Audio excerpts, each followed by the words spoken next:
මේ වීඩියෝ එකෙන් මම කතා කරන්න යන්නේ data types ගැන. C වලදී අපි data types ප්‍රධාන ආකාර කොටස් තුනකට බෙදලා තමයි කතා කරන්නේ. data types ගැන කතා කරන්න කලින් අපි මෙතනදී variable එකකට නමක් දාගන්න විදිය දැනගෙන ඉන්න ඕනේ. ඒකට මම මේ වීඩියෝ සීරීස් එකේ පස්වෙනියට identifiers කියලා වීඩියෝ එකක් දාලා තියෙනවා. ඒකෙදි මම rules කීපයක් ගැන කතා කරලා තියෙනවා. ඒ rules අනිවාර්යෙන්ම අපි variable එකකට නමක් දානකොට පිළිපදින්න ඕනේ.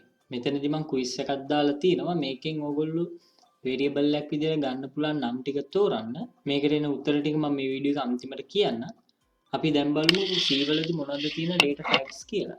මෙතනදී data types ප්‍රධාන ආකාර තුනකට බෙදලා තියෙනවා. පළවෙනි එක primary එහෙමත් නැත්නම් built in data types කියලා තියෙනවා.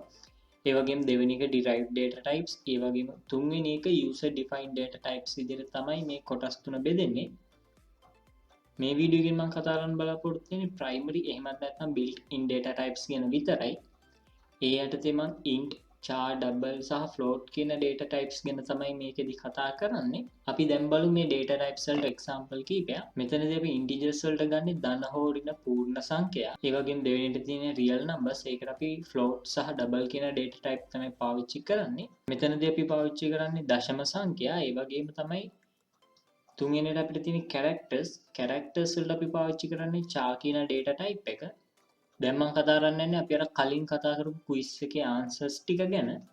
මෙතනදී අපිට මේ මුලින්ම දීලා තියෙන name කියන එක variable එකක් විදිහට ගන්න පුළුවන්. ඒ වගේම දෙවෙනියට number of value කියලා දීලා තියෙනවා. ඒත් මෙතනදී space එකක් දීලා තියෙන හින්දා අපිට මේක variable එකක් විදිහට ගන්න බෑ. ඒ වගේම තුන්වෙනි එක අපිට ගන්න පුළුවන් මෙතනදී underscore එක දීලා තියෙන හින්දා හතරක් පාවිච්චි කරන්න පුළුවන්. හැබැයි පහ පාවිච්චි කරන්න බෑ. මොකද variable එක කිසිම වෙලාවක ඉලක්කමකින් පටන් ගන්න බෑ. ඒ හින්දා අපිට මේක උත්තරේ ඒ විදිහට ගන්න බෑ. ඒ වගේම අපිට 6 වෙනි එක ගන්න පුළුවන් character එකකින් තමයි මේ variable එකේ නම පටන් ගන්න තියෙන්නේ. ඒ හින්දා අපිට ඒක variable එකක් විදිහට පාවිච්චි කරන්න පුළුවන්.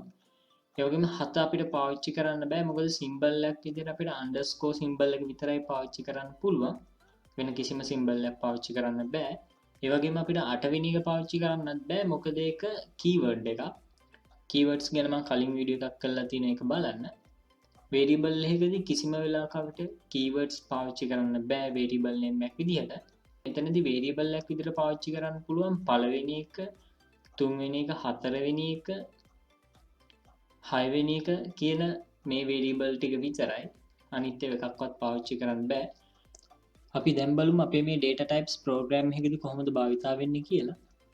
මෙතනදී මම variable එකක් හදාගන්නවා number 1 කියලා. ඒ number 1 කියන එක මම integer type එකෙන් තමයි හදාගන්නේ. එතකොට මම මේ විදිහට int කියලා data type එක දාලා number කියලා මේ විදිහට variable එක දාලා මේකට මම 5ක් assign කරගන්නවා. එතකොට මේක තියෙන්නේ integer data type එකේ.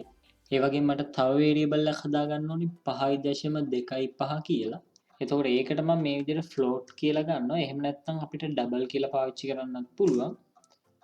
float කියලා දාලා number 2 කියලා number 2 කියලා අරගෙන මෙතනදී මම මේ විදිහට 5.25 assign කරනවා. float එක වගේම අපිට float එක වෙනුවට double එක උනත් පාවිච්චි කරන්න පුළුවන්. ඒක කිසිම ගැටලුවක් නැහැ. ඊළඟට මම variable එකක් හදාගන්නවා character data type එකකින්. character data type එක පාවිච්චි කරන්න අපි එක character එකකට පාවිච්චි කරනවා නම් විතරයි. අපිට characters කීපයක් පාවිච්චි කරන්න ඕන නම් string එක පාවිච්චි කරන්නේ. string ගැන මම ඉස්සරහට කතා කරන්නම්. මෙතනදී character data type එකෙන් හදනවා නම් මේ විදිහට char කියලා දාලා ඒ කියලා මේ විදිහට දාගන්නවා. මේ විදිහට තමයි අපි program එකේදී ප්‍රධාන වශයෙන්ම data types පාවිච්චි කරන්නේ. මේ වීඩියෝ එකේ මම කතා කරන්න බලාපොරොත්තු වෙන primary data types ගැන විතරයි. අනිත් data types ගැන අපි ඊළඟ වීඩියෝ වලින් බලමු.